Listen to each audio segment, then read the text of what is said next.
अदानींना झेपत नसेल तर धारावीचं टेंडर रद्द करून नव्यानं काढा, उद्धव ठाकरेंची मागणी। मुंबईला अदानी सिटी करण्याचा मोदी शहांचा डाव असल्याचा ठाकरेंचा आरोप।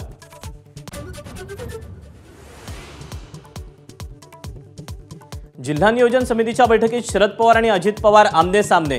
पुण्यात अजित पवारांच्या अध्यक्षतेखालील डीपीडीसीची बैठक। बारामतीतील दूषित पाण्यावरून दोघांमध्ये प्रश्न उत्तर।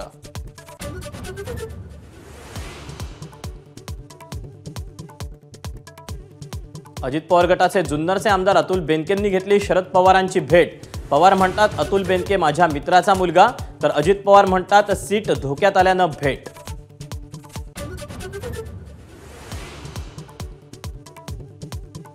नागपुरात दमदार पाऊस, मनपाच्या कामांमुळे रस्त्यांवर पाणीच पाणी। शाळा कॉलेजेसना सुटी जाहीर। 6 तासात नागपुरात 217 मिलीमीटर पावसाची नोंद।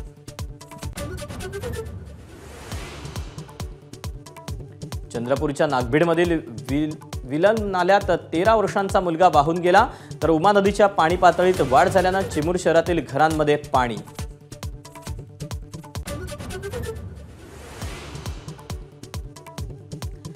मुंबईकरांसाठी गुड न्यूज। मुंबईला पाणी पुरवणाऱ्या धरणांपैकी एक असलेलं तुळशी ओव्हरफ्लो धरणातून मुंबईला दररोज 2 कोटी लिटर पाणी मिळतं।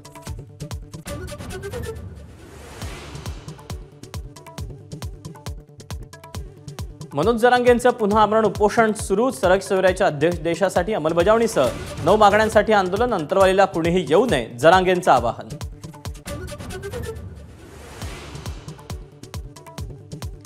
राज्यातील भाजपच्या प्रमुख नेत्यांची संघ परिवारातील नेत्यांची बैठक। विधानसभा निवडणुकीआधी संघातील प्रमुख प्रचारक करणार मार्गदर्शन।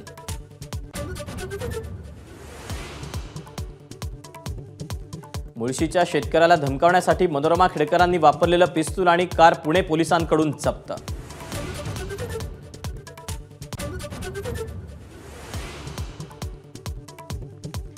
यूपीएससीचे अध्यक्ष मनोज सोनी यांचा राजीनामा। वैयक्तिक कारणांमुळे दिला राजीनामा। 5 वर्षांची मुदत पूर्ण होण्यापूर्वीच राजीनामा दिला।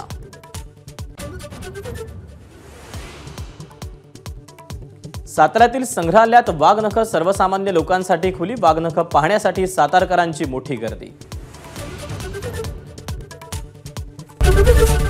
एबीपी माझा, उघडा डोळे बघा नीट।